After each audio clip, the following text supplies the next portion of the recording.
Namaste, everyone. Thank you for joining us today. We're hosting the inaugural session of Ayush Talks. These talks are going to be weekly sessions that will be conducted by the Center for Ayurveda Studies, which falls under the larger Indica Academy. So the Center for Ayurveda Studies is a platform for advancing the wisdom of Ayurveda and healthy, delicious, and diverse Indian vegetarian cuisine. We seek to nurture Ayurveda practitioners into well-being entrepreneurs, Indian chefs into plant-based and Ayurvedic nutrition entrepreneurs, and we wish to inspire yoga teachers into incorporating Ayurveda in their practice and teachings. We feature articles, recipes, interviews, and organize talks, retreats, seminars, workshops, and conferences. And Ayush Talks is part of all these programs. So our inaugural session today is going to be hosted by, or rather led by, Dr. Bhaswati Bhattacharya. Dr. Bhattacharya is the founding director of the Ayurveda Fellowship in Ayurveda Nutrition at the Center for Ayurveda Studies. She is a Harvard-educated, licensed, and board-certified MD physician trained in family medicine and preventive medicine. She divides her time between Manhattan, Paris, and Banaras.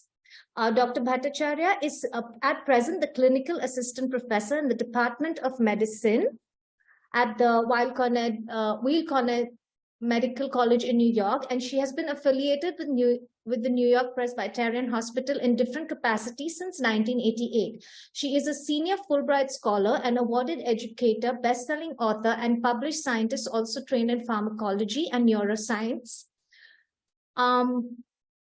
In 2018, she completed a mid-career PhD in ancient Indian chemistry, Ayurvedic pharmaceutics, and pharmacology from the prestigious Banaras Hindu University in India, focusing her award-winning PhD thesis on polyherbal mineral formulations for diabetes. She was elected as a 2018 to 2023 Fulbright specialist in public health, specializing in integrative medicine, and continues studying with authentic wise men. The Discovery Channel documentary Healers Journey into Ayurveda features her work, and her book Everyday Ayurveda is the national bestseller published by Penguin Random House. In today's session, Dr. Bhattacharya will discuss foods and their impact on our emotional, intellectual, and physical bodies. So can we please welcome Dr. Bhattacharya? Please join the session. Namaste, Dr. Bhattacharya. Thank you so much for being a part of Ayush Talks and the Center for Ayurveda Studies. Thank you for having me, Sophia. And the work you're doing at Indica Yoga is also very inspiring. And indeed, everything at Indica Academy is inspiring. So for any of you who are interested in Indian knowledge systems, please go to indica.in, which is probably where you registered, and find out more. There's so much to learn. Today, we're going to talk about Ayurveda and food, but we're not going to talk about it just as food. We're going to talk about it from kind of a yoga perspective, simply because when Sophia and I were discussing how to set up the session, we were not thinking about Ayurvedic physicians or people who are already experts at food, nutritionists, dietitians, and various people in the food industries. We were thinking about the layperson and the yoga health enthusiast or fitness enthusiast who is asking certain questions about food and quality. So we decided to name this talk Quality Food and Qualities of Food. And that is because also as I was learning, both as a medical doctor and then as an Ayurveda person, learning the subject of medical science, that's Ayurveda, I started asking, well, how come Ayurvedic doctors don't eat well? How come modern medical doctors don't eat well? How come the patients that are getting Ayurvedic prescriptions think that the food part of it is less important and just taking those pills or the herbals or the oils is more important? Maybe they don't understand about quality food. So as we begin, I always begin with namaste to my gurus and thanks, because of them choosing that I was worthy enough to learn the information that they taught me. I was able to actually do some thinking, critical thinking about what is possible in nutrition. And you won't find most of this information in one field because there's a lot of conflicts between people. So these are the people in my conventional Western training, and these are the people in my Ayurvedic training, and of course my mother in the middle. So some of you do remember that I gave a series. It was a pretty long series at Indica Courses, and we're actually thinking of doing it again. It's a live cohort as part of the Indica Courses series. This one 2 years ago was called Conscious Diet, the Conscious Diet, Plant-Based Ayurvedic Nutrition. So if you were in that group, you can put something in the chat so I know that you're here. We had 125 students in that class, and we went through a whole bunch of topics there. And I'm going to just show you some of them because we're going to cover some of them if they come up in questions. Sophia is fielding the questions, and we're going to have some time for Q&A, hopefully.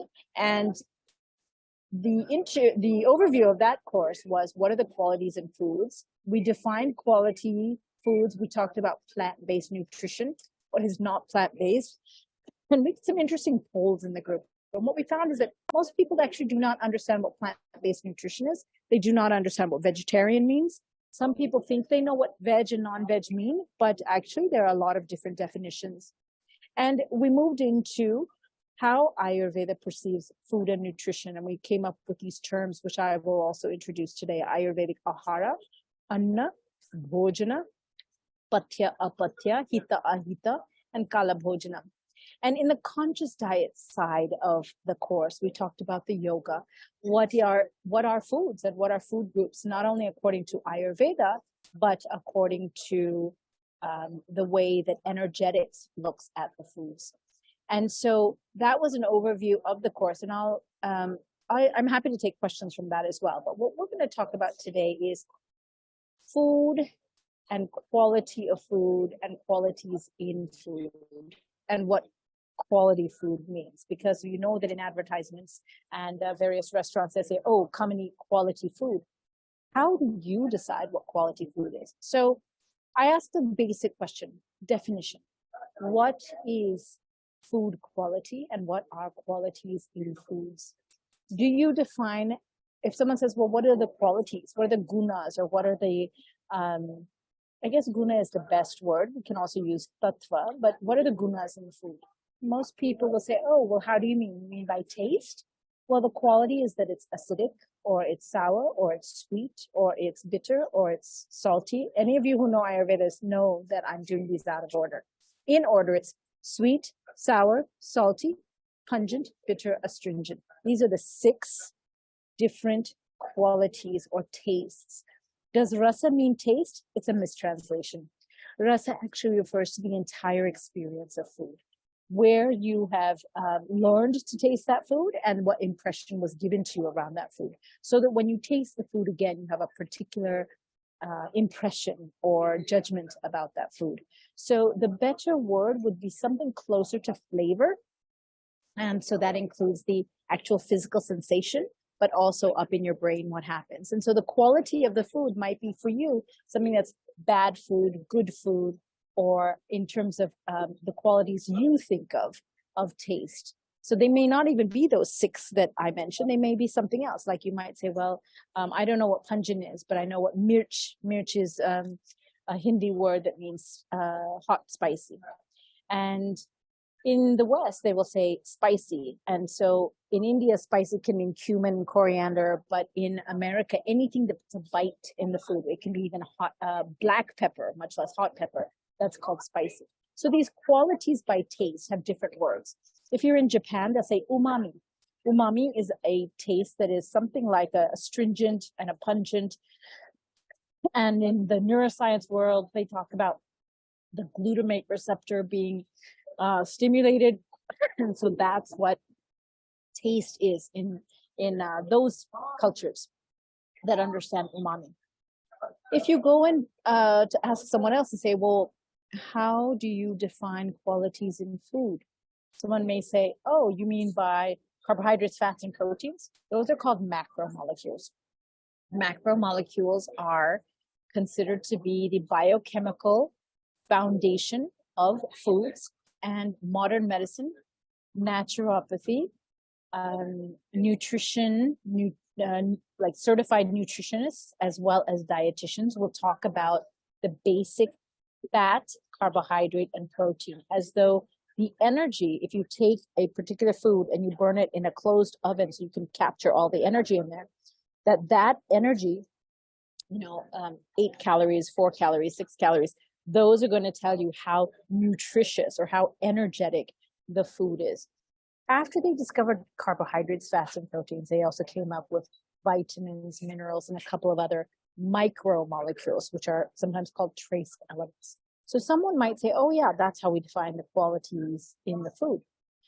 But if you move into the Indian continent of traditional Indian sciences, people will talk about food in terms of energy. And so the words that you must know are, here's the abbreviation SRT. It's sattvic, rajasic, and tamasic food. So what are sattvic, rajasic, and tamasic foods? So we can just talk about it now. Sattvic food is food that is considered to be harmonious. It is going to bring you in a higher state of awareness of your entire environment. And whatever you eat is part of the energetic flow of your body. So if you want it to flow in a very harmonious, and you can say, I'm trying to avoid all Christian, Judeo, Western, Abrahamic words. Without saying good or bad, we can say that sattvic food is that which puts you into your best optimal state of awareness and also goodness. Oh, I used the word good. In harmony. Okay, so harmony with your ka. What is ka? Ka is your akash, the container in which your molecules are existing, including your atma, your chetana. So that sense of being in harmony in that space of your being, which includes your physical body, your mind, your senses, as well as your atma. All of that being in harmony, being promoted to be in better harmony is sattva. So sattvic food is that which is going to make your body, mind, spirit more in tune with and in harmony with all those components. Rajasic food is considered to be the dynamic element. Everyone has some rajas, some tamas, because they're in the physical world, and they have some sattva. Sattvic food is going to promote you toward that dynamic. It's also used by people who have to be in the physical world. So a young mother who would like to escape but needs to stay in her family and take care of her kids, right? So she can't just leave. She needs to have some rajasic food. A warrior has to do it. Anyone that needs to live in the physical world, in society, leaders, warriors, caretakers, as well as people that are serving society in a physical way, they need to take care of the world. And that is actually their dharma. That is part of what they need to do to be in balance with the world that they are living in. The dharma, right? The life purpose or the alignment with their purpose for coming into this world. They need to have some rajasic food. And I'll give you examples in a moment. Then there's tamasic food. Tamasic food, so tamas is that which takes you out of harmony with what's going on in your environment. It separates you. So each one of us every day, hopefully, does something tamasic, and that's called sleeping. We exit what's going on in the live world and we move into this place where we are not, well, I won't say aware, but we are not engaged with the physical world. And sleep is something that people need for about a third of their day. So that kind of tamas is actually quite necessary to the human existence. So tamas is also part of our needed life. Now, when we go into yoga, most people will say, oh, let's be completely sattvic. I just want to be sattvic. And I remind people, it's not great to be sattvic 100% of the time. You'll never sleep. So when you think about foods to make you either more harmonious or more dynamic or more disengaged, think about what those are. Ayurveda has already discussed those. Yoga discusses some of those. So in yoga, they don't eat certain foods and do eat others. I'm going to give you an overall generalized picture, even though every person has slightly different tweaks of what will make them aligned. So sattvic foods in general are things which are grown on trees and do not have, they're pure plant kingdom. So fruits, vegetables, grains, beans, seed oils, and what am I missing? Legumes, which are plant proteins, And you think some of the sweeteners that are plant sugars, like the cane, which we call ikshu in Sanskrit, or in Bengali we call it ak, beets, beetroot sugar, dates, so date palm trees that have those kaju dates, or nalangur, the sweetener that comes from dates. These are all considered to be sattva. I might have missed one, so if you have any questions, put it into the chat and I can confirm for you. I'm just going mentally through the different food groups. And I will show you those food groups in a moment. The second section is not sattva, but rajas. The rajasic foods are things that will make you more dynamic and will tend to heat you up and give you that energy. Sometimes that energy is not what you want because you're already hot inside, but sometimes it's very, very needed. So onions and garlic are considered to be the two tamasic, but all the other heating foods are considered to be rajasic. So ginger, I know you'll say ginger and garlic are both roots, but ginger, turmeric, many of the heating foods are considered to be rajasic. Let's talk about tamasic first so we can get that out of the way, because that's what most people know well. Onions and garlic I already mentioned, because they do create a lot of rajas, but in many places they say that it actually disturbs us inside. It increases our vibrations and makes us a little bit agitated. And so instead of only being rajas, many consider it also to be tamasic. Some will say, well, it grows under the earth and that's why it's tamasic. Meats are tamasic. Mushrooms, which tend to take organic things and bring them into the inorganic world, or inorganic things like soils that are having minerals and bring them into the organic world. Mushrooms are sometimes considered to be very tamasic. And those foods are going to affect us. So if you just go with the simple mathematical addition formula that 3 + 2 = 5, the 2 adds to 3 and increases the number to 5. In the same way, if you add more rajas to your already rajas self, you're going to become more rajasic. You're going to become more heated up, more dynamic, but also more egoistic, more like a king. You know, the word Maharaja. Raja is like a rajas, and Raja, actually Raja and Raja, the vowel changes slightly based on the part of speech you're using. So rajasic food is dynamism increasing. Tamas, if you eat more tamas food, it will disengage you, but it'll also make you more disharmonious. So you may say, I'm very much engaged, but I feel like fighting. I feel like arguing. I feel like violence is going on. That is very tamasic. People who are sometimes mentally ill or on the verge of mental illness with anxiety and too much vata kind of staying in their brain, they will oftentimes eat these tamasic foods and find that it makes them a little bit more disengaged and they don't have control of their own mind over their own body. Alcohol will do this. Some of the drugs like opium and THC and cannabis, alcohol like soda, like beer, wine, and hard liquors will do this. And these are all considered to be tamasic. In very small amounts, they can be rajasic, but it's such a small amount that most people do not engage only at that level. So these are the big categories of sattva, rajas, and tamas in terms of food. And as Sophia was telling me, Vedanta tells us that the food ingredients have sattva, rajas, and tamas, but so do our thoughts. So let's say you spend a lot of time thinking about someone you really dislike. Let's say an enemy or one of your siblings or some relative that did something to your family. If you spend a lot of your time in those shad ripus, the 6 ripus, the 6 kind of enemies of the mind, you will find that your mind is much more tamasic. It's disharmonious. It's vengeful.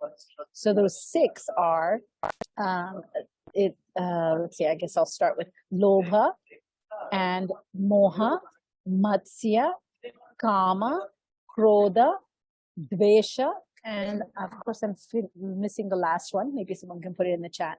But these in English translate to anger, krodha. Kama is excess desire and passion for something, sometimes sex, sometimes something else. Usually we know the word kama in English as sexual desire. Moha is passion, but it can also, in some of the regional languages, refer to sexual appetite. Dvesha is a kind of aversion, but it can also be translated as hatred. Jealousy is there. So in Hindi, we say irshya. And these negative emotions will create more tamas in the person. If they are in that place of being very tamasic, and then they eat a lot of onions, they eat a lot of meat, they eat a lot of these mushrooms, they will find that they actually get heated up more inside, but that anger tends to build up, that the negative emotions that I just discussed tend to build up. And so many people are told to avoid those things. Who are these many people? When people become monks or nuns, they're often told to move toward Brahma or Brahmacharya, right? Chara is to move or to travel towards. Brahma is the oneness. And so Brahmacharya actually doesn't mean not having sex or celibacy. It actually means moving toward Brahma and disengaging from these kind of bodily desirous actions. So Brahmacharya is a time when people are urged not to eat a lot of rajasic and tamasic foods. And what they will focus on are eating fruits, no heavy fried foods. Dairy, if it's cow, milk, and unprocessed foods, very simply kept. And they will have upavasa, which is fasting quite regularly. We talk about Purnima, which is a full moon, and Ekadashi and Amavasya, which is the new moon. Ekadashi is the 11th day after the full moon or after the new moon. So these are often times when people will just not have anything, and that will clean out their, the digestive enzymes will clean out what's left as residues in their body. Because of these routines given to monks, many people said, well, I should eat that way because I'm going to be more clean. I'll be more engaged with the sattva, the goodness of life. I'll be more of a yogini or a yogi. So that's how I'm going to eat too. So what does Ayurveda say? And so as we turn from the yogic lifestyle, the monk lifestyle, where we're supposed to be eating more sattvic foods because we're not engaging with the outside world, we're kind of withdrawing and spending more of our time moving inside in the spiritual world. We can eat those other foods. But if you're living in, let's say you're in the army, or you're a warrior, or you're a king, is it possible for you to just eat sattvic foods? Sometimes you're going to need those rajasic foods. And people living in today's world in modern cities oftentimes find that they just have to eat rajasic foods because that's what's available. So what happens to our thoughts? Our thoughts also move away from sattva, and we have time where we are engaged with gossip at the office and desires and greed and things that bring us way over to those qualities that really aren't such a wonderful thing. Is that true for everyone? No. There are people that can eat different kinds of foods, but are so strong in their mental alignment of their mind, their body, their senses, and their soul that they're able to just take the foods and digest them, but not take the energy from them. To be able to do that takes a lot of ability, a lot of concentration. Most people just eat and they're not even aware of any of it. So then the question next is, well, how does the food that I take in affect my emotional body, my intellectual, and my physical body? And to know more about that, you have to actually go into each of the food groups and learn the different. So one of the great questions that was asked me was, well, how do Indian ingredients and foods affect the buddhi, the intelligence? Because, hey, I'd like to have more intelligence. I'd like to be more connected with what's going on intellectually and inside of me. And I think that would be easier if I knew what foods are affecting me and keeping me from being able to engage in that buddhi and bring me more into my emotional self or into my lethargic self, right? So what should I eat and what should I avoid? She also asked if spices create rajas because of their heat and their dynamism, then why are they such a part of Indian culture? Because we think of Indian culture as being, everyone's a saint, everyone's a monk. But obviously, that that's not true.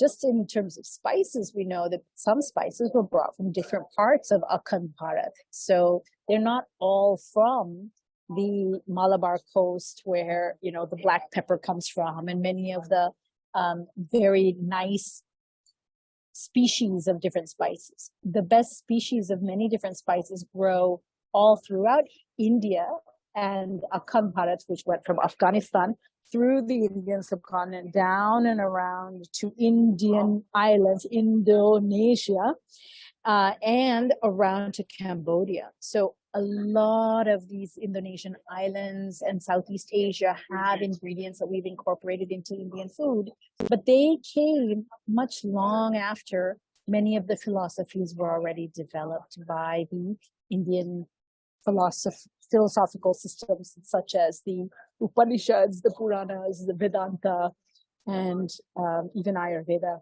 much less the Vedas. So if we think about how many different invaders came into India and left their cuisines here, that's another answer to why there are so many Indian ingredients that we think of as Indian, but they're not. So in your mind, think of some examples that are things we have in Indian cooking today, but they're not actually Indian from native, this land. One includes the pepper, the hot pepper. It came from Portugal. It came from Portugal, and actually some came from Portugal from the Americas. Chocolate came from the Andes and came over to Europe and stayed there, but it's actually not even native to Europe. We have a word in Bengali that says bileti begun, which is the tomato. It's the European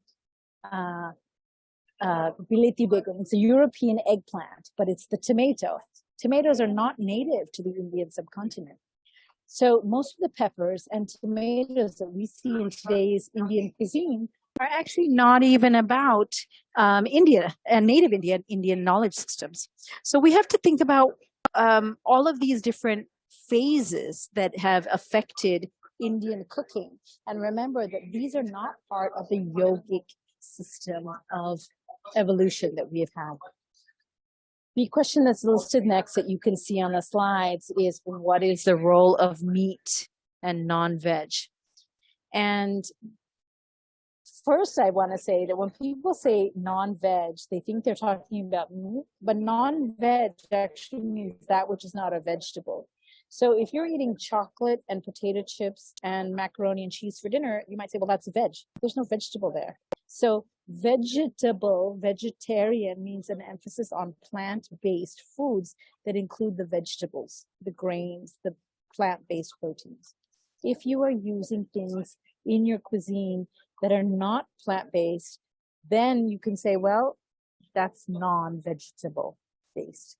But in practice, non-veg seems to mean meats. Meats of fish, meats of animals.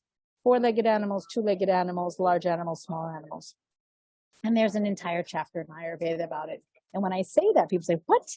I thought Ayurveda is such a clean science. What are you telling me that there's meat in Ayurveda? If you go to the Ashtanga Hridayam, which is one of the classic texts. Now, there are 54 legally recognized texts by the Indian law that are the legally true and we could say the Shastras, or the legally accepted knowledge of Ayurveda. And in those 54 texts, there are 6 that are considered to be the big 6. 3 big ones and 3 lesser ones, but nonetheless the big one, the main ones. One of them is called the Ashtanga Hridayam, and it comes in several sections. The first section is the Sutrasthana, and in the Sutrasthana, chapter number 5 and chapter number 6, they outline all the foods. And since I'm sitting on one slide, let me just show you what those look like. So Ashtanga Hridayam is the text. Sutrasthana, this is the way we abbreviate it, chapters 5 and 6.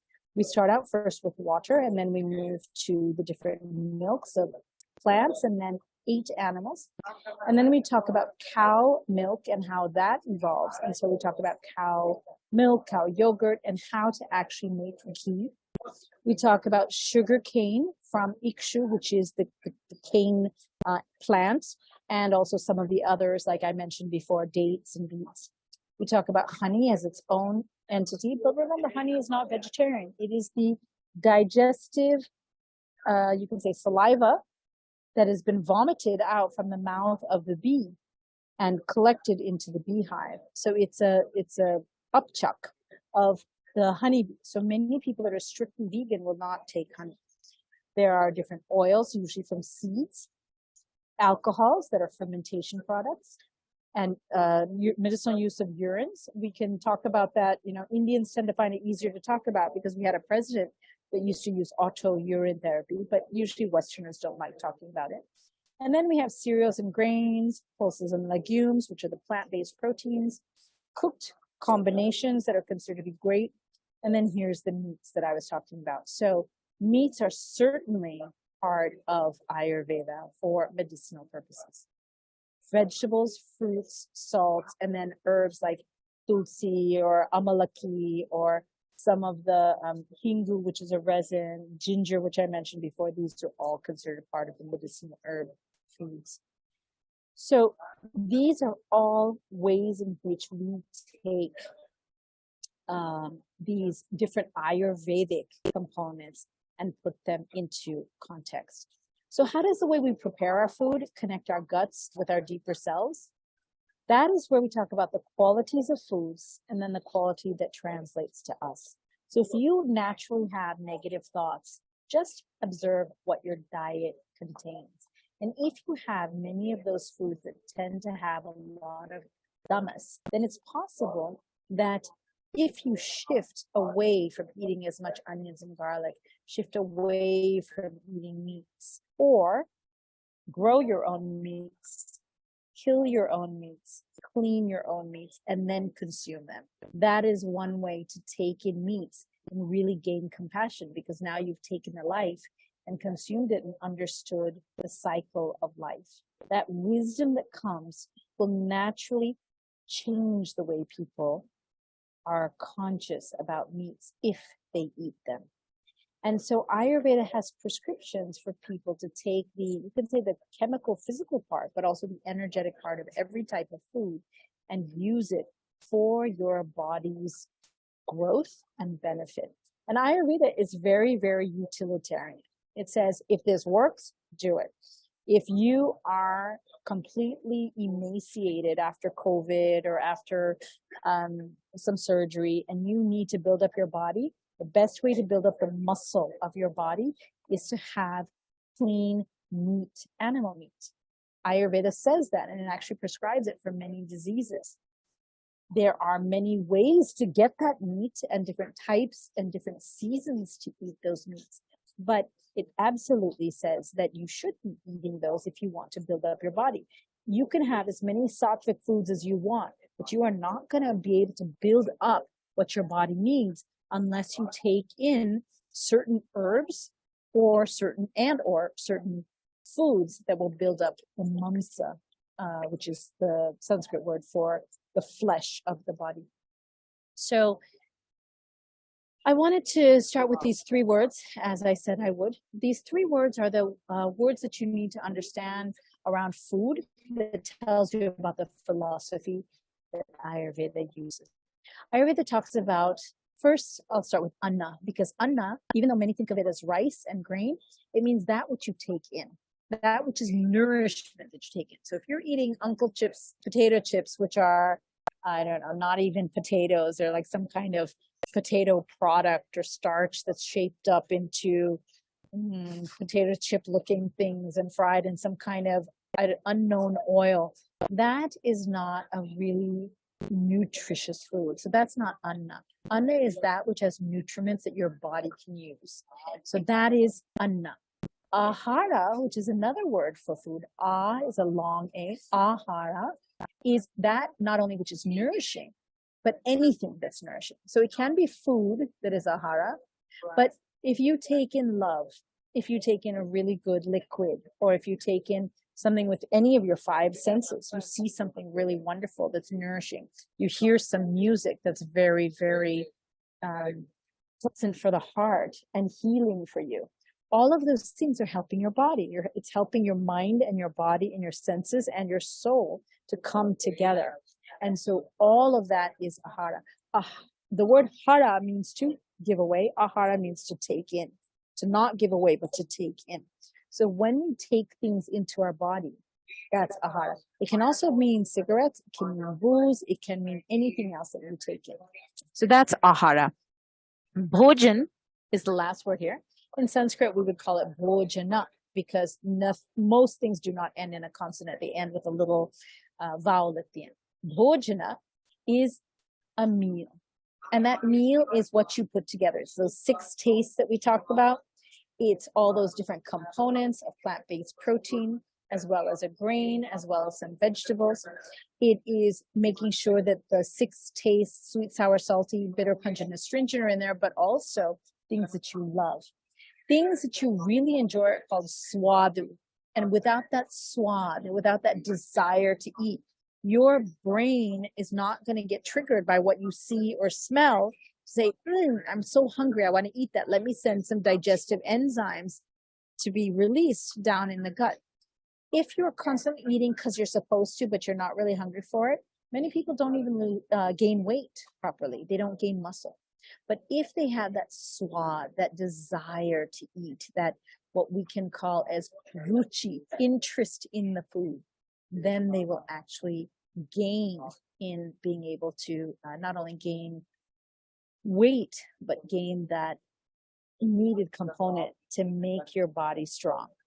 I'm not concerned about whether or not you have weight. I'm concerned about what your body can do if you are nourished, how your tissues are in terms of strength, and how your body is able to use the nutriment that you have to do the work that you came here to do, whether it's having a baby or writing a book or creating a new company or running a miracle, sporting event, or doing some kind of manifestation of business.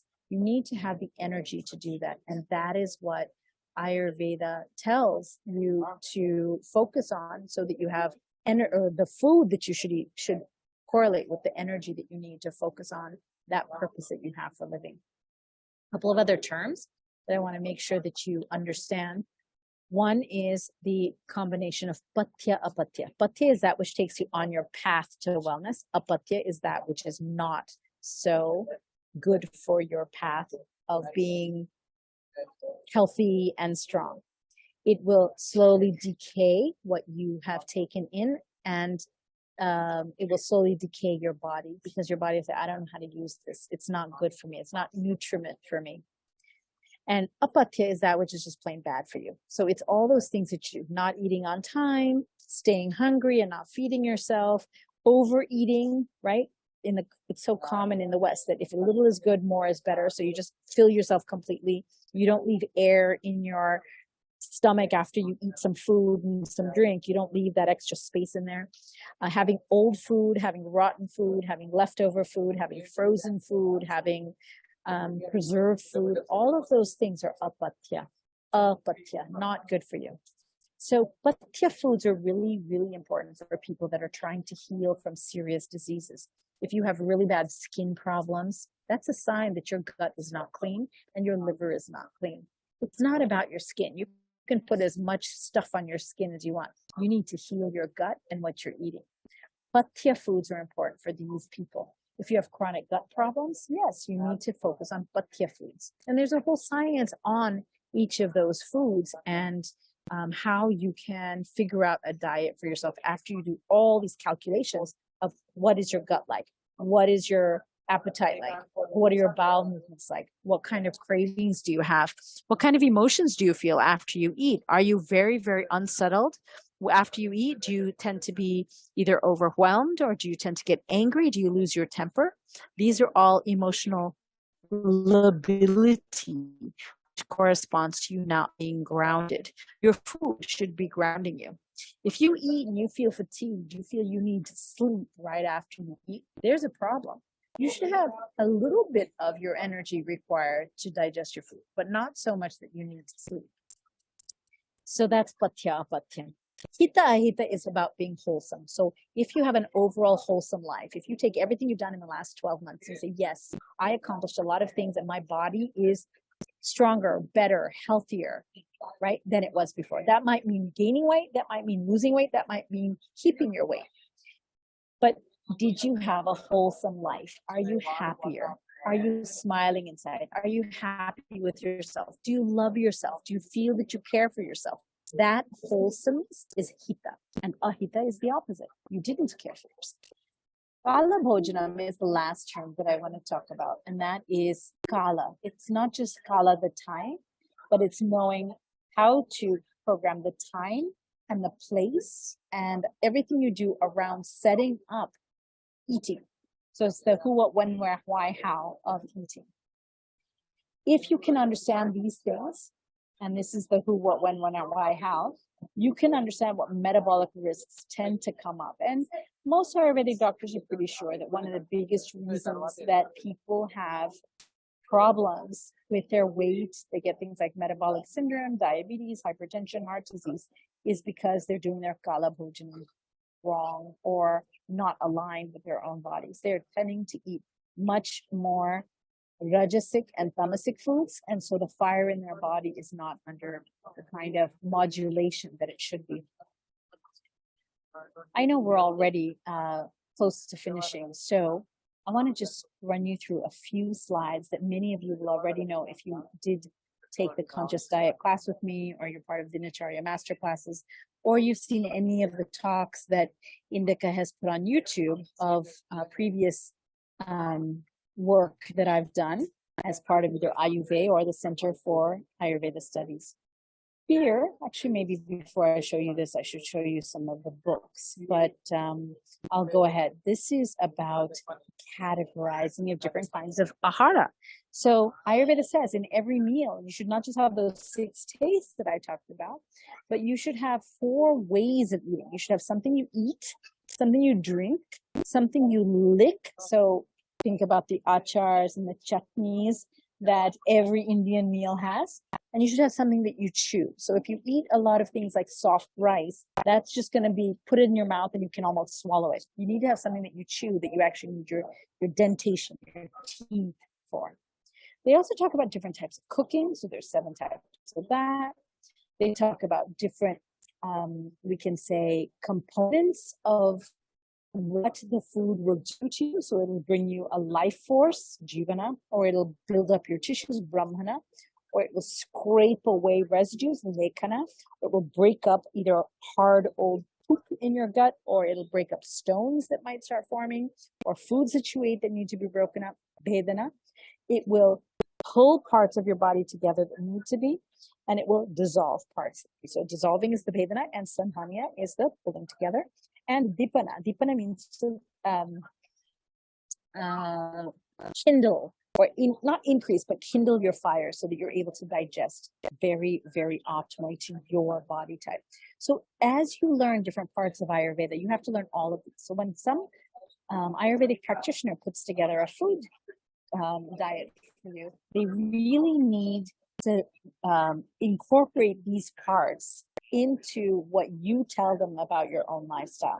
And if you don't tell them, if you're not honest about it, you live some imagination about what you are, some fantasy of what you think you're supposed to be doing, and you don't tell them the honest truth, they're going to put together a diet for you that is completely not what you are. And that is not at all very good for your body. And you may actually suffer from that. One other thing that we have to put in, which is about the modern world, is not at all in Ayurveda, but is something that every Ayurvedic doctor will talk to you about. And that is the 7 deadly white foods. And they are salt, sugar, white flour, which is not the godhuma or the gehu wheat berries, but it's the processed white flour where they take away the germ and they just leave the flour part of it. And when they do that, the vitamins that are an integral part of that wheat berry are taken out, and they actually were found in the 1940s to create beriberi, which is a heart condition due to a lack of vitamin B. It's all, you can go to Google and search for this National Nutrition Conference. And the way that they solve this problem is not to stop taking the germ out of the wheat, but rather to put chemical amounts of B vitamins back in, thiamine, riboflavin, and niacin, and they call that fortified flour or enriched flour. some of the worst stuff that is actually harming humans. And that's why it's called deadly. White rice that is genetically modified and not drinking the same water that you drink. So you import it from far away rather than having local rice. Milk that is some kind of pasteurized, homogenized, processed, and not just from the cow. Or you're having other kinds of milk like coconut milk and pretending. All of these things are deadly. And then eggs, if you eat them, and different kinds of oils. So it's very important that you learn how these foods are processed in your own locale, whatever part of the world you're in, and you learn where to find these 7 things that are the staples of your food world. If you can do that in the modern world, that usually takes care of so much of the problems. And I'm going to show you a couple of slides because this is how I actually teach more in-depth classes. One is from the dhanyas of the beans, the plant protein. So many of you have heard of either pulses or dal or beans, legumes. I've used many of these words so far today, lentils. So here's a picture of many of them. And what we did in our classes, we went through each one of them. And then we went into the Sanskrit text. And they say, if your digestion is not good, have mung. Mung is the best that you can digest. It's the easiest and it's the most healthy. Here it is. It's called green gram in English. It's called mung bean in pseudo-English, Indian English. Mung dal in Indian languages, and Vigna radiata in the botanical world. The opposite of that, which is the worst that you can have, and it is the most unnutritious for someone that does not have a good gut fire, is the black gram, which is known as urad dal. It's the black one, which you can see here on the side in this pink ring bowl, and it has a white inside. So any of you who are from South India are saying, oh my God, I put urad dal in my dosa. Is that bad? It is if you're not good at digesting right now. You shouldn't be having a lot of urad dal. So what should you have? Have something without the urad dal. Don't ferment your dosa so much. Something like set dosa, or something that is not as dependent on urad. Or put like 1/5 urad if you're gonna. But many times, really what you need to do is just stop the urad dal for a while if you're not good at digesting. In between the mung dal on this side and the urad dal on this side are a bunch of other beans. And so we discuss these one by one by one. And you can see that there are actually 8-9 slokas that discuss dals in the Ashtanga Hridayam Sutrastan that tell you about the properties and which diseases they will cause if you eat too many of them, and which diseases will be solved if you eat some of them. Another example are fruits. So these fruits are called phala, and there are some 26 shlokas about fruits. Some of these fruits are not available where you are, and some of them are.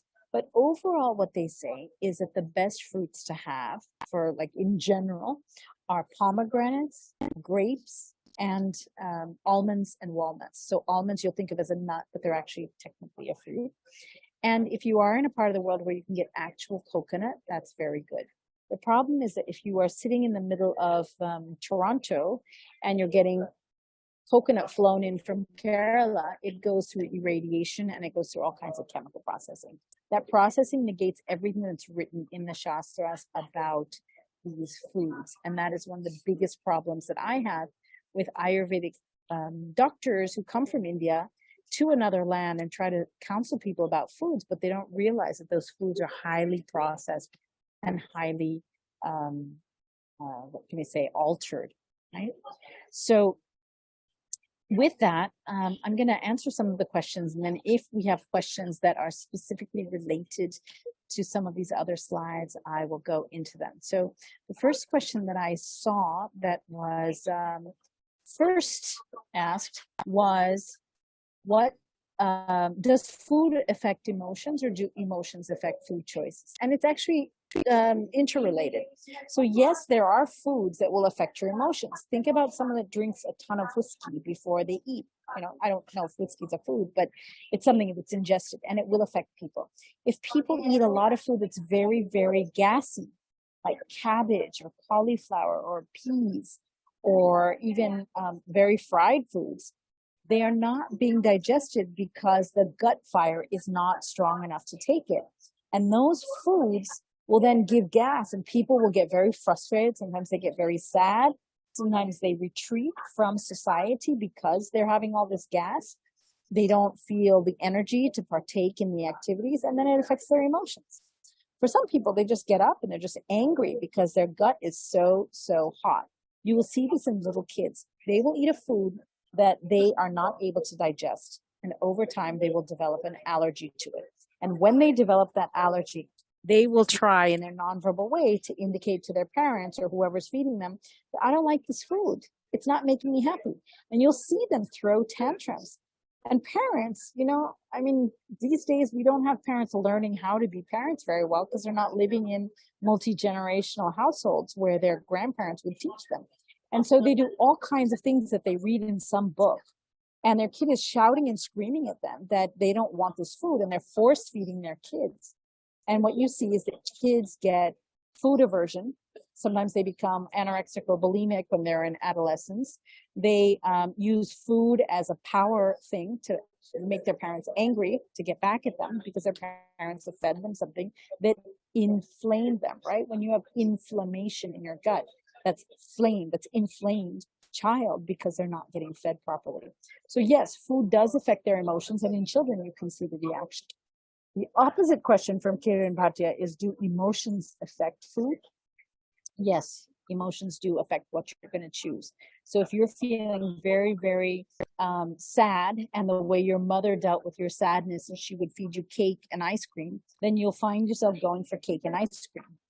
If every time something happened and your mother was trying to quell you, she said, okay, come here, honey, I'll feed you payasam. You might find payasam is rice pudding. You may find yourself every time you're sad going for rice pudding.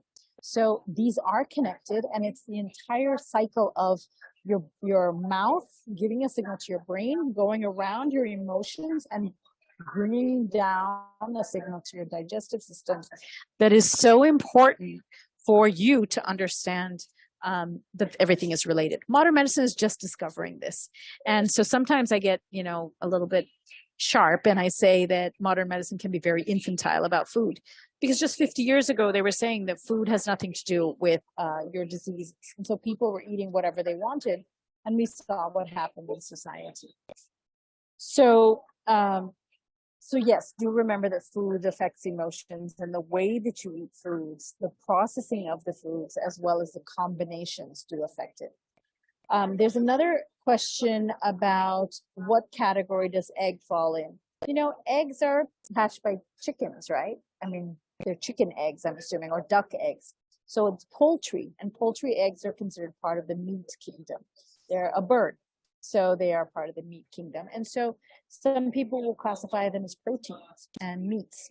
And in the Ayurvedic text, it's called Mamsa Varga. Varga means the family. Mamsa means meats, flesh family. That was Rajiv Agarwal's question. Nilakshi asks, so Nilakshi has been nice enough to put the 6 ripus, the enemies of the mind, which are Kama, Krodha, Lobha, Moha, Mada. I had missed Mada. Mada, Matsarya. So they've mentioned all 6 of those. Thank you to Nilakshi for putting those in. Samhita Bhattacharya has a question. I would like to know more about some people who can eat different types of foods but do not take energy, rather any negative energy. How is that possible? So this is a really great question. If you're a true yogi and you know how to filter out energies, you can be in an environment and not take the negative energy. You can filter it out and just say, okay, I choose not to take in anything negative. I'm just going to take the stuff that I need. Any student that's gone to university in India knows what it is to just take the lessons from the teacher, that is the actual teaching, and let go of all the other stuff that's politics or gossip or just untrue stuff.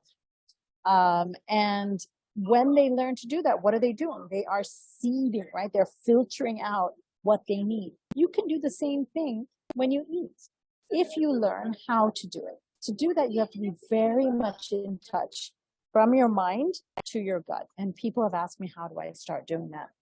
What I know in my own experience is that if you wake up every single morning, and you have to start by just practicing from tomorrow morning. You wake up and you lay still and you ask your gut, hi, how do you feel? You let your mind talk to your gut and you really listen. Just do not engage with whoever else is in bed. Do not engage with your phone or with the sun or with anything. Just be with your gut and let that mind gut relationship come forth again. It will rebuild because your gut is trying to tell you things. That's why we call it the gut instinct, or a gut knowingness. If you can develop that, then you can learn to reconnect how to eat different types of foods and only take in the goodness that you want to do. The Sanskrit term for that is vivecheti muncheti. It is discussed in the Ashtanga Hridayam in one line. Most of it is not discussed in any detail. You have to get that from your guru. So when my guru taught it to me, he talked about how the body learns to discriminate and how the mind learns to tell the gut how to discriminate, so that you know which foods to choose and you have an instinct about what to eat and what not to eat. I hope that's helpful. I know it's a big thing to learn, but usually the only way to learn these things is to learn it with someone live, sitting there, who can train you from where you're at. If they try to get overall knowledge, it's generic. But if they find you where you're at and can lead you out of your little rabbit hole and back into the larger sense of things, then you'll be able to take in that knowledge. Getting yourself out of that rabbit hole is the biggest challenge. So I'll move on to the next question. Which author version of Ashtanga Hridayam do you recommend? I actually recommend that you take 2 or 3 different versions and look at them, because I read in English. I also read in Sanskrit, but I prefer to take several different translations because no one I have seen is getting it exactly right. And so by reading different translations, I can assess which person's translation works with the Sanskrit word that I'm reading. I'm going to take a few more questions, Sophia, and then we'll stop. Kiran Bhatia asks, how do you manage the optimum ahara as shown in your slide in the current modern lifestyle? That's about learning how to do it. You have to really feel the qualities of foods, and you have to see where you're at. Some people are very, very advanced. They already know so much because their parents taught them when they were little kids. When you're 6 months old and you start eating your first solid food, that is when you learn how to take in food and know whether it is good for you, bad for you, harmonious for you, or not at all good for you. And some foods are delicious, but like little kids don't like them. Generally, they don't like processed flour. But if the mom keeps giving them cookies and cake, they will continue to eat it and they will learn how to eat it. Most little kids don't like candy bars, but if their mom continues to give it, then they'll learn when mommy gives it to them with a smile on their face, that's what they will eat. So as you learn what is good for you to eat from your childhood, from that time that you first start eating solid food to the time that your first baby teeth fall out, that's when you're imprinted. If your parents taught you, then you might be very, very advanced in how you understand food. If you're not, then you might say, I don't know if I like this food or not. And then you've got a lot more work to do.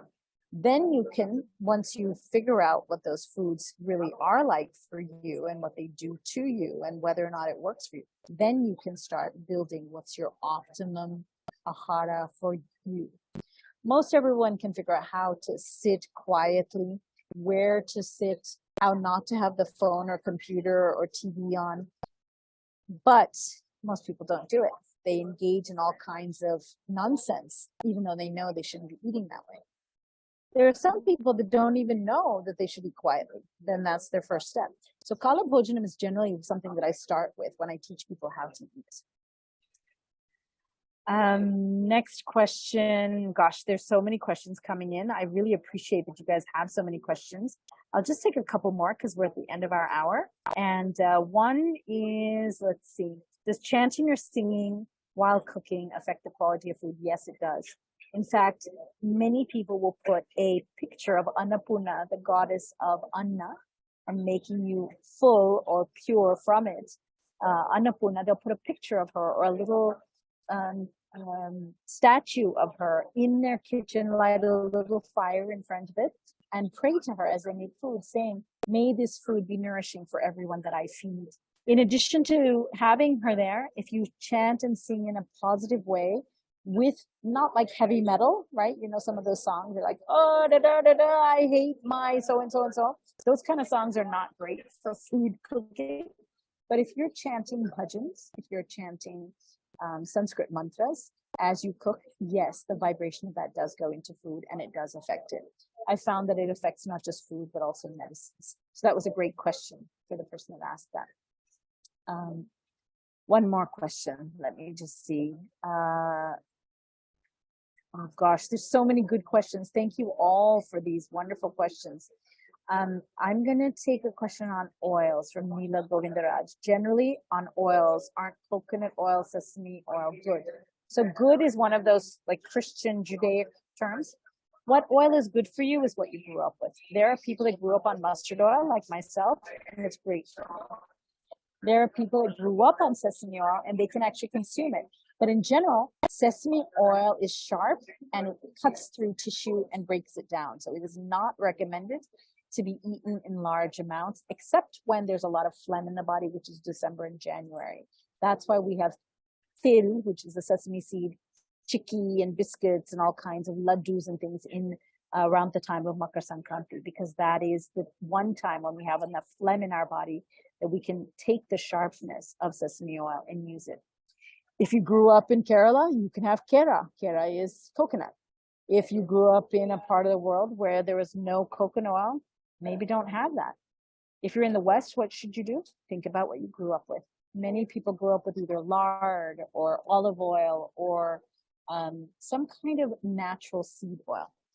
If you're screwed because you grew up with canola oil or like some kind of, you know, hydrogenated vegetable palm oil or something really processed, you know, you probably have gotten sick pretty early in life because those oils are not good for you. And then you need to work with someone to figure out how to undo that restlessness of your tissues because you don't have a good oil in your tissues. Ghee has been found to be the universal good oil. Many people who are vegan don't want to have ghee, but generally what I say to them is if you don't want to have it, then don't ask for the benefits that ghee can give. And so I will start people on 1 drop of ghee a day and build that up to 2 drops, 3 drops, and move forward from there. So that's the last question that I took. And I love the fact that all of you have typed in so many questions. So thank you for that. And I will leave it to Sophia. If you want me to take 1 or 2 more questions or there's something else urgent, please let me know.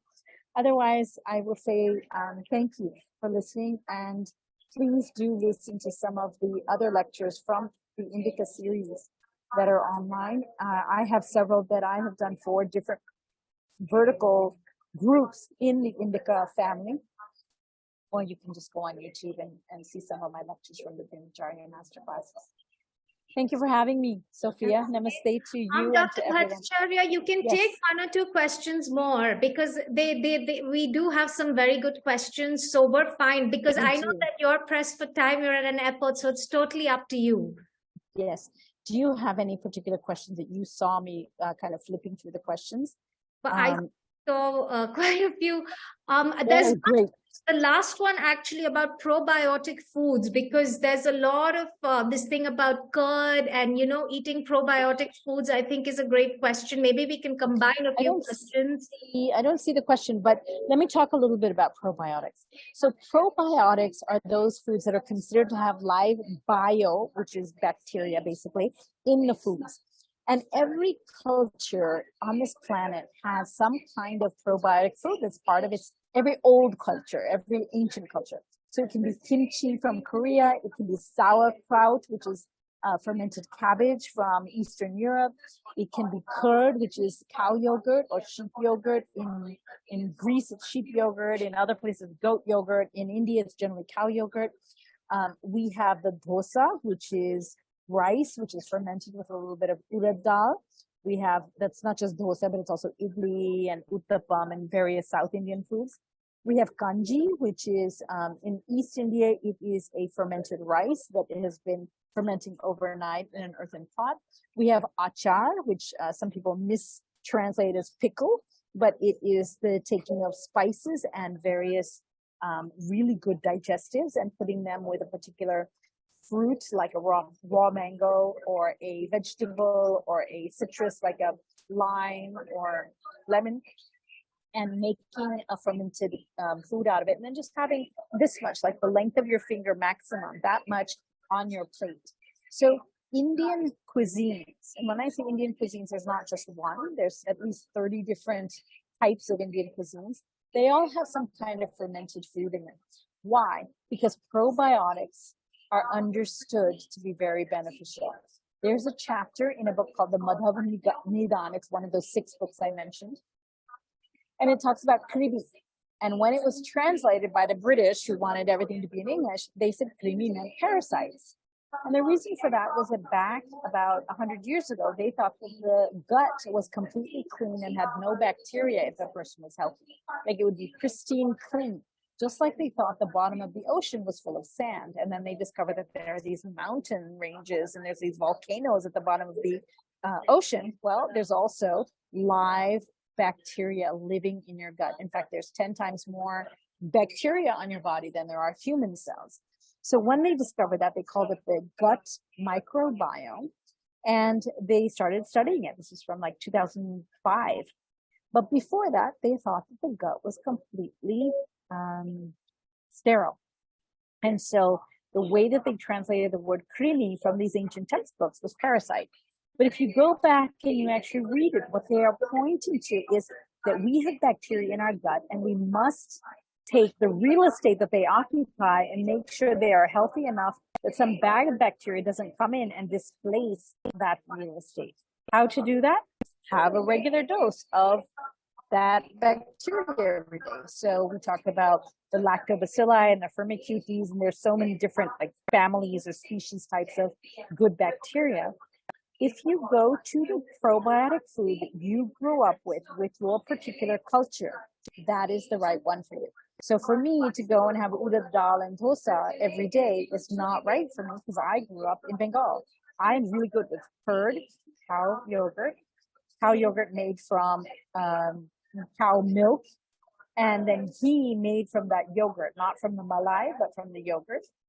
I do really well with kanji, with rice. And my go-to food is a little bit of cooked rice that's just a little bit extra watery in it, with a little bit of ghee in it, and a little something on the side, like either some vegetable curry or maybe even some egg, because I grew up with egg. So I notice that when I eat that, that's my comfort food.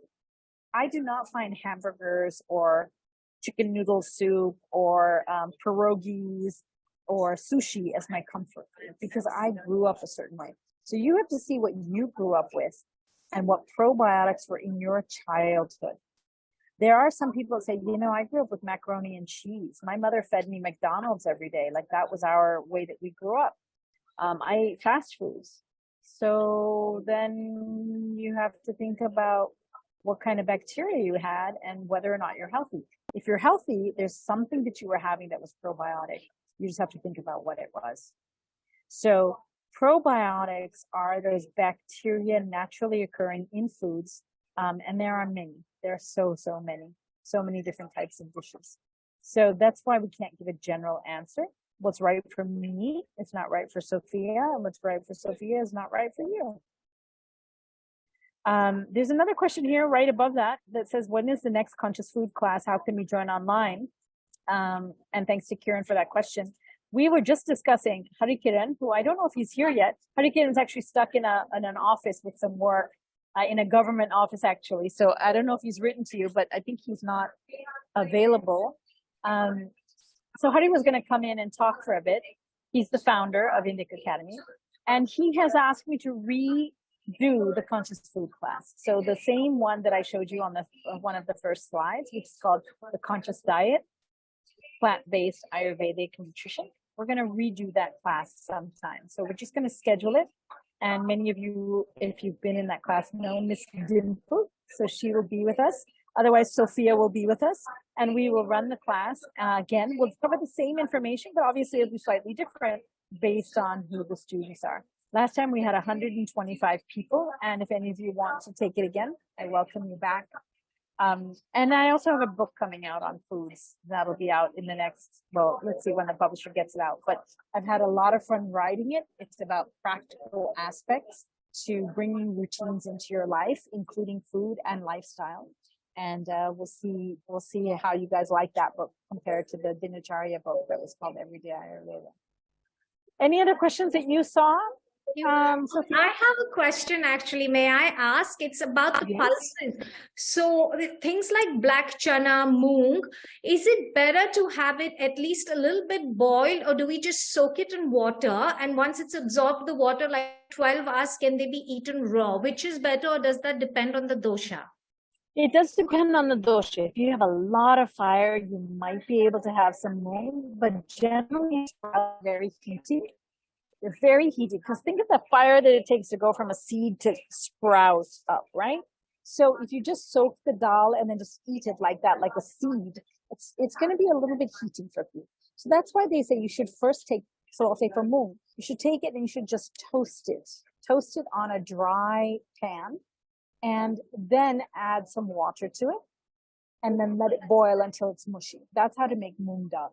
And in there, I also take out that froth because it's the undigestible part. I always add some salt and haldi after the first boil. And then I decide what I want to add into it. Sometimes I'll add some radish, mooli. Sometimes I'll add some carrots. Sometimes I'll let it be plain and just add some dhania patra at the end. It depends on how you want to make it and what the weather is. If the weather is very, very wet and rainy, I don't make it as wet. I usually have it a little bit drier. In the winter, I love to make it wet. I love that extra moisture in there. So moong dal in and of itself has so many recipes simply because it is so healthy for you that you can make it in different types of climates and different weather in the same place where you are, different seasons of the year. And so I recommend people to have it as dal. I generally do not recommend sprouts for people because most people do not come to me and say, I have really good Agni and I run 10 miles a day and I sweat enough and I'm so healthy. Can you just talk to me about how to do it even better? Most people that come to me say, I'm having problems digesting. I have a lot of problems with gas. I am not pooping properly. I have constipation. I have acid reflux. I have problems digesting certain foods. I have food allergies. I notice that if I eat certain food, I break out here or here or here on my chest.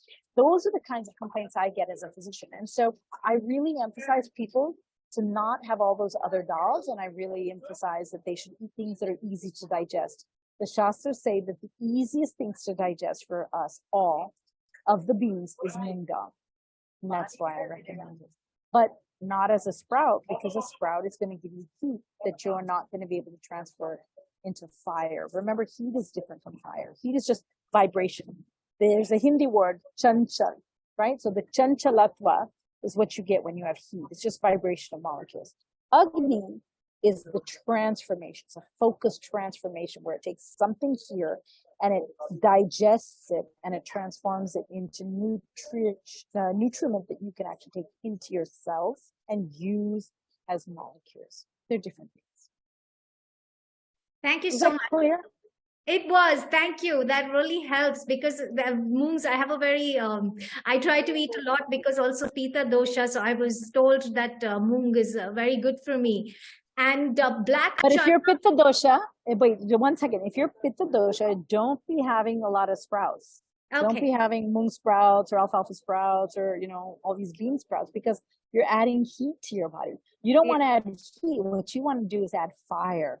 You want to bring your pitta down by having the fire come and digest out all that residue that is creating chanchal heat in your body. Sorry, I just wanted to add that. No, what was the next one? It's good. So moong basically before it sprouts, soaking after 8 hours, that's when it's good to go or less. I would say soak it about 2 or 3 hours. Let it dry in the sun. Keep it dry. And then when you're about to use it, put it on a pan, toast it. Let it get hot so it'll dry out that extra coating outside. And then put water on it. Come up to the first boil, take out the froth, and then cook it. And don't cook it in a pressure cooker. That will give you the best moong dal. Thank you so much, Dr. Bhattacharya. Up to you. Do you want to take more questions? Because What we was your have next time, but I don't question? want to.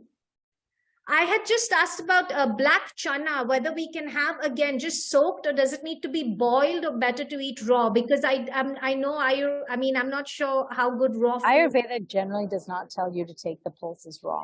Raw, yeah. It just doesn't. The only things that you can take raw are the fruits. Everything else, especially vegetables. Vegetables should not be taken raw. And the bean family are all part of the vegetable world. Why? Because when a plant is growing in the ground, it is saying, hey, I don't want to be eaten up. Let me put a little bit of toxin inside of me so that cow that's walking by doesn't come and eat me up, so that I can survive to make another generation. And so most of the vegetables, especially the gourds and the beans, have a little toxic substance in them. The way that humans have learned to get rid of it is by cooking it, right? Bhoj ke, right? Bhoj or paka means to cook it in fire and in water.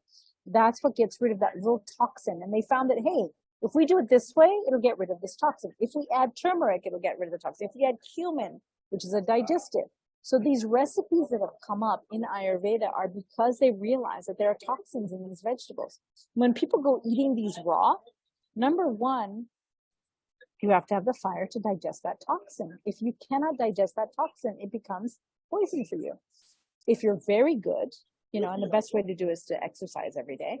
If you're running every day or bicycling every day or swimming or doing housework or, I do jharu pocha of my house. I will not hire a maid until I have the best digestive fire, because that jharu pocha, right, going around your house and doing all of that work actually builds up my exercise.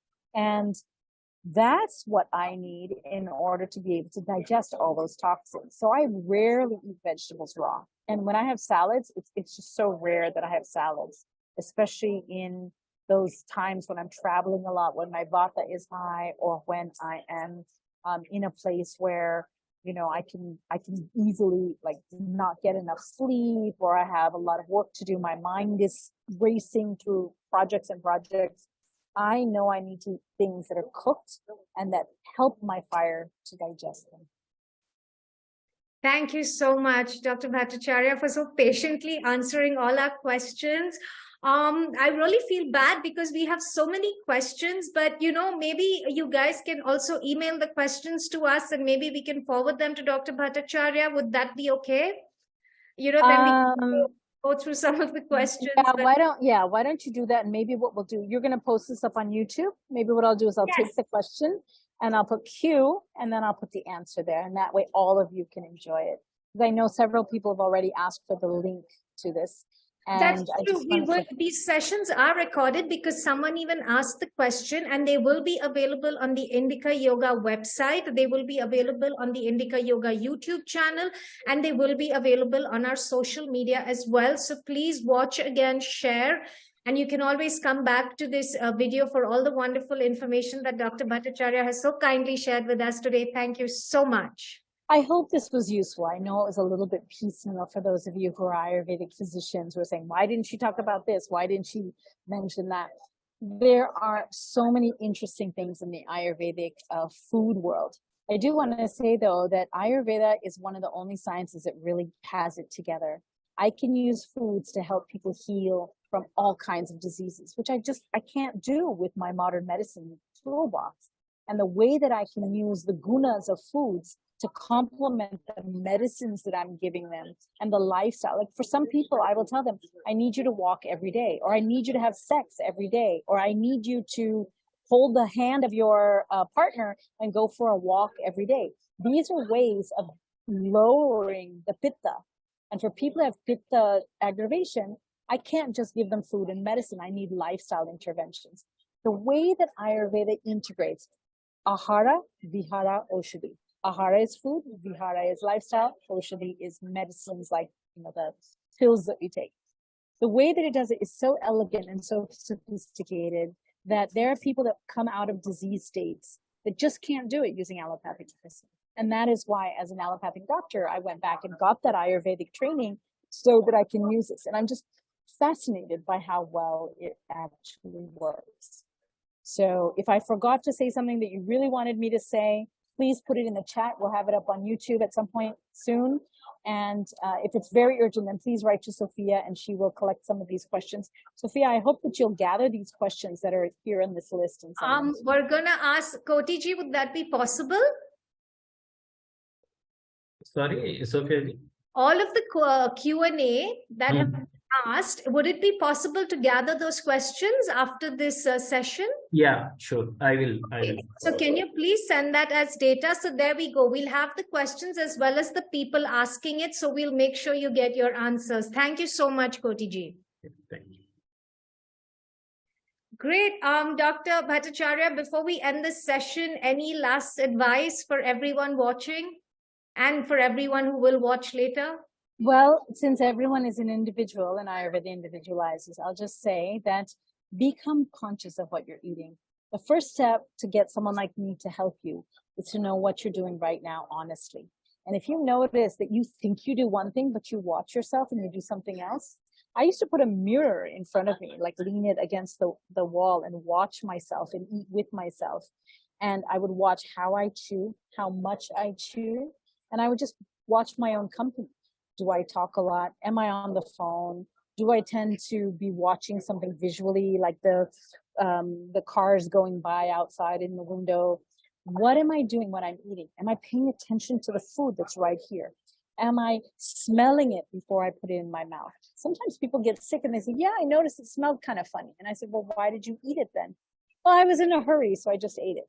You shouldn't be putting stuff into your mouth when your senses tell you, don't, it looks bad, it smells bad, don't eat it.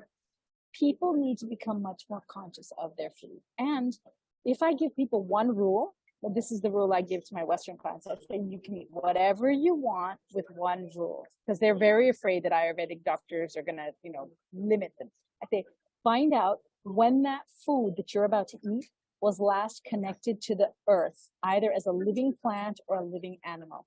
Find it out. Just find out. And then eat it. So that, well, how am I going to know? Go find out from the SKUI code. Go find out from the farmer you bought it from. Go find out from the grocery store. Do some research. And when you realize that eggs in the grocery store are 6 months old, you will start going to the farmer to get your eggs. When you find out that that meat was actually 3 months old and kept in the freezer and then thawed out, you will stop eating that meat. When you find out that those vegetables have been sprayed with pesticide or covered with wax, you're going to make different decisions naturally, because your brain is going to say to you, why am I eating this? It looks good, but it's not good. And so just that one exercise is, I think, the advice I would give you. Just find out where your food comes from before you eat it. And you will start choosing wheat berries versus that Ashirvad flour or that, whatever brand flour that you're buying, because that flour has pesticides and wheat germ removed from it. You'll start eating local rice. You'll stop having RO water, and you'll start having gravity filtered water in a copper pitcher. All of these different changes will happen one by one when you become conscious. And that's what I love watching. And when people do it, they just transform their lives. Diseases go away. Thyroid problems go away. Diabetes changes because they become conscious of what they're putting into their body. So that was a little long, but I hope that was useful. That was so useful. Thank you so much, Dr. Bhattacharya. It's been wonderful, as always, to have you. Always learn so much every time we watch one of your talks. And also a big thank you to all of our participants for joining us this week. And I hope you join us again next week. We'll be sharing what's going to be happening next week on social media as well as our website. We're going to have Dr. Mala Kapadia present next week. So there's a lot of good sessions coming up. So please stay tuned. Thank you, everyone, for joining. Namaste. Namaste.